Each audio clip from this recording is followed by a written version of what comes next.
Hari ini kita akan membahas tentang diferensial, ya, di mana diferensial ini cukup berguna di dalam kehidupan kita sehari-hari, gitu ya. Ada diferensial fungsi, hari ini kita akan membahas tentang diferensial fungsi sederhana, sifat-sifat diferensial, kemudian ada optimisasi, nilai-nilai ekstrim, dan juga diferensial fungsi majemuk, ya. Oke. Diferensial ini cukup penting gitu ya, dimana diferensial ini ditemukan oleh tokoh yaitu Gottfried Wilhelm Leibniz dan juga Sir Isaac Newton, yang mungkin tidak asing untuk beberapa tokoh matematika ya khususnya. Oke. Ya. Tokoh yang cukup penting ya dalam hal kalkulus, terutama untuk diferensial. Mungkin yang ingin baca-baca siapa mereka bisa googling langsung. Siapa itu Leibniz, siapa itu Sir Isaac Newton, di mana teori-teori tentang matematika banyak yang menggunakan nama-nama mereka. Ada teori Leibniz, ada teorema Newton, seperti itu ya. Oke. Saya lanjutkan. Derivatif turunan atau bisa dipanggil diferensial gitu ya. Itu adalah 3 nama yang mirip ya, hampir bisa dikatakan itu alias lah, sinonim gitu ya. Oke, ini cukup berguna di dalam beberapa bidang. Contohnya, ini contohnya saja, tetapi di bidang lain pun juga banyak yang menggunakan teori untuk diferensial ini, konsep diferensial. Oke, ada teknik informatika, ada bidang penerbangan, ada bidang ekonomi yang hari ini kita gunakan ya. Kemudian di kehidupan sehari-hari pun sebenarnya banyak ya diferensial itu digunakan. Oke, kemudian asal mulanya konsep turunan itu hadir ya, kita bisa melihat grafik ini. Grafik ini ada kurva ya, kurva yang mana melalui sebenarnya ini banyak titik, cuman yang terlihat di sini ada 2 titik ya. Untuk titik sampel aja ada titik CFC gitu kan ya. Ada titik CFC di sini, ada titik XFX. Nah, 2 kurva ini. Nah, 2 kurva ini ketika dipotong oleh satu garis yang namanya garis, misal namanya garis PQ ya. Garis PQ. Ada titik P dan juga titik Q gitu. Nah, di sini yang seperti kita sudah ketahui bahwa garis lurus itu punya gradien, ya kan? Punya gradien yang mana rumus gradiennya gitu ya, atau kemiringan, atau mungkin simbolnya biasanya M gitu ya. Itu adalah delta Y per delta X ya.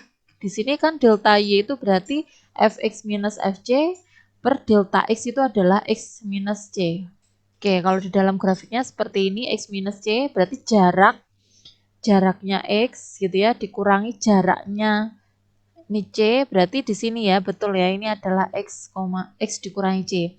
Kemudian Fx minus C, berarti ini adalah Fx itu sepanjang ini dikurangi sepanjang C, jadinya inilah Fx minus Fc. Nah, ini adalah kemiringan dari garis atau tali busur gitu ya, PQ. Kemudian apa jadinya ketika X ini semakin dekat gitu ya, semakin dekat, misal X-nya ada di sini. Nah, kemudian semakin mendekati dan hampir mendekati C gitu ya.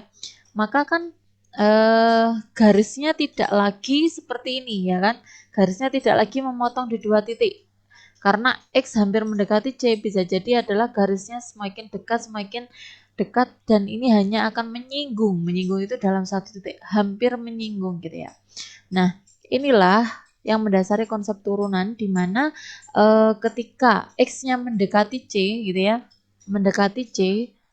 Nah, limit dari X mendekati C dari gradiennya tadi, rumus gradiennya adalah Fx min Fc per X min S C gitu ya, itu adalah konsep yang menjadi konsep turunan sekarang gitu ya. Jadi bisa kita bisa kita sebut juga bahwa turunan dari kurva ini adalah suatu garis lurus ya, yang gambarnya adalah suatu garis singgung dalam satu titik gitu ya. Gitu. Oke, itu awal mulanya dari turunan. Jadi kita dalam mempelajari turunan, kalau disebutkan definisi ini sekarang sudah tidak asing lagi gitu ya, itu limit x mendekati c dari fx min fc per x min c gitu.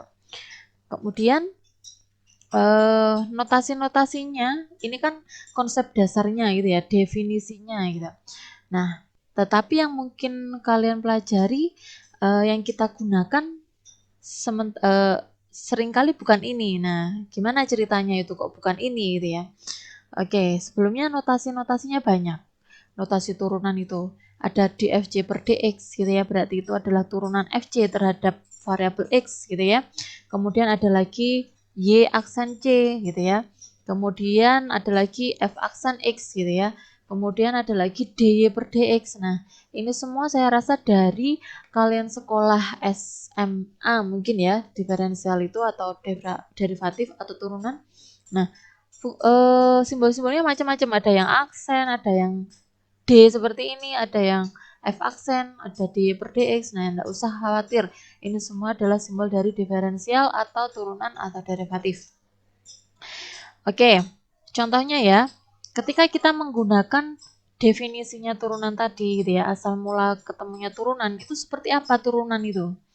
Nah, tadi kan ini ya simbolnya turunan ya. Kalau kita menggunakan definisi berarti ini. Nah, kita masukkan. Tentukan F aksen 3, berarti C-nya adalah 3. Nah, berarti X mendekati 3 gitu ya. Fx minus Fc per Fc-nya kan tadi F3 per X minus 3 gitu ya. Kemudian Fx apa Fx tadi? Ini kembalikan 1 per X. F3 apa F3? 1 per 3 per X minus 3. Kemudian bagaimana? Kemudian kita samakan penyebut ya. Ini ke sini kok jadi gini ya, Bu? Gimana caranya? Kita samakan dulu penyebutnya menjadi per berapa? X dan 3 ya. Ini penyebutnya adalah X dan 3. Berarti kita samakan jadi 3 kali X gitu aja. Sehingga di atas ini yang satu tadi jadinya adalah 3. Kemudian yang di sini awalnya 3 menjadi 3X bagi 3 itu adalah X ya. Jadi 3 minus X per gitu ya. Per bawahnya tetap X minus 3. Oke, waduh ini jadi gimana? Jadi gimana ini? Oke, jadi 3 minus X per 3X gitu ya kan? Dikali 1 per X minus 3. Gitu. Oke, akhirnya dikalilah. Ini 3 minus X kali 1 adalah ini gitu ya. Kemudian 3X dikali X minus 3 jadinya adalah yang bawah ini. Semacam itu.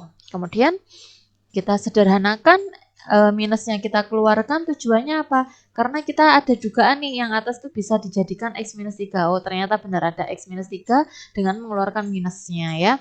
Jadi ini bisa dicoret-coret gitu. Akhirnya kita ketemulah minus 1 per 3X.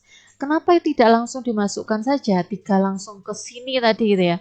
Loh nggak bisa kan? 3 dikurangi 3 adalah 0. Jadi kita menghindari pembagian dengan 0. Sehingga ketika kita dibagi, berarti kalau X-nya 3, nah pengertiannya adalah X mendekati 3, bukan 3 ya. Jadi X mendekati 3 itu bisa 2,9999. Jadi tidak mungkin yang bawah ini tidak di bawah ini tidak mungkin 0, tidak mungkin X-nya 3, tidak mungkin 0 gitu ya, tidak mungkin 0. Oke, jadi minus 1 per 3X sama dengan minus 1 per 9.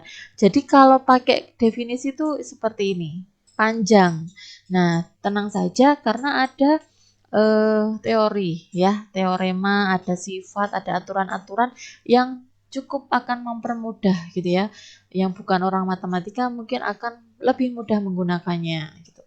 Nah, apa itu aturan-aturannya? Contohnya ya. Jadi ketika kita punya suatu fungsi yang sama dengan misal fx sama dengan 3, itu otomatis turunannya adalah 0. Ya contohnya apa Bu? Contohnya fx sama dengan K itu konstanta ya. 5 gitu. Nah, ini pasti turunannya adalah F aksennya adalah 0. Gitu. Kemudian ada lagi, ketika kita punya Fx sama dengan X pangkat R, maka turunannya kita lihat. Pangkatnya jadi pengalinya R kali, kemudian pangkatnya awalnya R jadi R-1 gitu. Nah, ini adalah aturan kedua. Jadi kalau kita punya Fx sama dengan gitu ya. Fx sama dengan berapa? X pangkat berapa? 5. Ya wes, berarti turunannya adalah 5 dikali X pangkat 4. Selesai. Gampang ya? Oke. Kalau enggak percaya, pakai definisi tadi juga akan ketemunya adalah 5X pangkat 4. Kemudian ada lagi, Fx sama dengan K kali X pangkat R. Gimana ini kalau ada pengalinya yaitu K?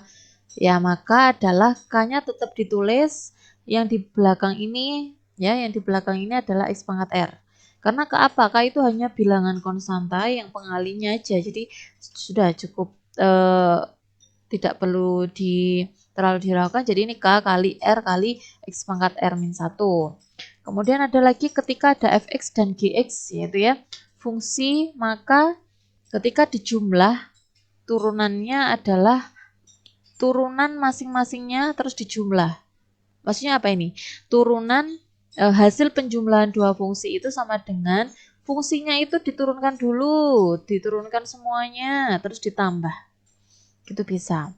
Kemudian ada lagi jika Fx dan Gx adalah fungsi. Nah, ketika kita mau mencari pembaginya, turunan dari dua fungsi itu dibagi gitu ya.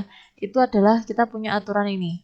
Turunan pertama fungsinya, turunan fungsi yang pertama tadi Fx dikali F aksen X dikali Gx dikurangi Fx kali G aksen X dibagi G kuadrat X. Nah, tadi pembagian, kalau perkalian mana ya? Belum ya? Oh, tadi saya mungkin lupa ini. D, misal Fx gitu ya. Fx itu dikali Gx gitu ya. Nah, berarti ini adalah fungsinya, turunannya gitu ya, per dx ya. Turunannya adalah F aksen X dikali Gx. Kalau perkalian sih gampang, ini ditambah. Jadi dibolak-balik pun enggak masalah gitu. Fx ya ini karena tadi yang sudah dikali G aksen X. Kalau perkalian ini. Nah, ini cukup, aturan-aturan ini cukup menguntungkan kalian kalau ada soal gitu ya. Tidak perlu pakai definisi yang akhirnya panjang pengerjaannya. Baik, contohnya ini. Oh, ini belum contohnya. Ini aturan rantai. Aturan rantai itu seperti apa? Jadi, ketika kita punya ya F aksen X kuadrat, disuruh mencari F aksen X kuadrat gitu ya. Nah, mungkin contohnya saya nggak pakai ini dulu. Jadi kalau saya punya gitu ya, Fx contohnya adalah 2 kali X plus 5 pangkat 2. 5 pangkat 3 deh. Nah, disuruh mencari turunannya. Nah, aturan rantai itu seperti ini ya.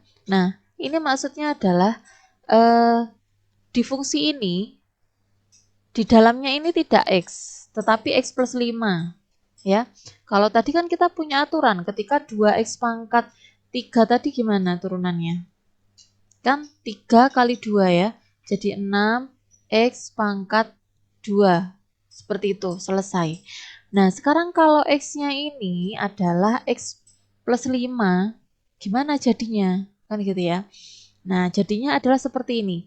2 dikali X plus 5 pangkat, 3-nya jangan lupa 3 di sini. Ini pangkatnya berkurang 2. Sama dong kayak ini. Tidak sama. Ada terusannya, yaitu dikali turunan di dalamnya ini adalah X plus 5 gitu ya. Oh, saya kasih ini 2 deh. 2 ini. Nah, biar ada pembedanya. Nah, gini ya. X kuadrat plus 5. Nah, ini pengalinya adalah turunan di dalamnya ini. X kuadrat plus 5 diturunkan jadi berapa ya? Jadi 2X.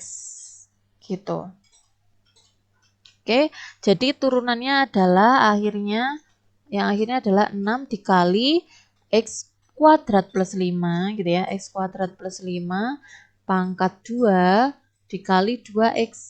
Nah, 2X ini nanti dengan 6 bisa ditulis lagi. Jadi berapa? 12X gitu ya, dikali X kuadrat plus 5 gitu ya, pangkat 2. Seperti itu. Sampai di sini apakah ada pertanyaan? Ketika kita memiliki turunan pertama seperti tadi. Nah, sekarang kalau turunan diturunkan lagi. Nah, sampai turunan ke 10 gitu bisa nggak? Bisa saja gitu ya. Bisa saja. Nah, contohnya ya, kalau kita punya turunan 2X gitu, berarti turunannya adalah 2. Ketika diturunkan lagi berarti kan turunan dari 2 yaitu 0. Nah, bisa kita tulis secara umum f pangkat nx itu adalah turunan dari turunan sebelumnya gitu ya. Turunan dari fungsi sebelumnya gitu. Jadi misal turunan pertama diturunkan keduanya ini ya turunan gitu. Ini adalah simbol. Kalau tadi turunan pertama itu kan gini simbolnya. Kalau turunan kedua simbolnya di sini ada D2, di sini X-nya pangkat 2. Kemudian kalau turunan ketiga di sini D pangkat 3, X pangkat 3-nya di sini. Ini berarti turunan ketiga maksudnya gitu. Kemudian ini turunan ke N ya. Jadi ditulis secara umumnya ini simbolnya. Contoh misal kita mau mencari turunan kedua dari ini. Oh ya, kita belum punya ya. Turunan sin itu adalah cos. Turunan cos itu adalah min sin. Jadi turunan dari sin ya. Sin X aksen gitu ya. Berarti ini adalah cos. Kalau turunan cos itu adalah min sin. Kalau diturunkan lagi ya bisa. Oke, kemudian ini turunkan lagi jadi turunan pertamanya adalah 12x kuadrat plus cos x. Diturunkan lagi berarti menjadi 24x. Ini minus sin x. Seperti itu. Oke, kemudian disuruh mencari turunan pertama dari ini gitu ya. Nah, ini berarti apa? 3x kuadrat ditambah 6x gitu ya. Oh ya, benar ya. Turunan pertama dari ini. Nah, sekarang gimana ini? Kita bisa menggunakan aturan perkalian yang tadi ya. Kita punya fx kali gx itu tadi. Gimana caranya?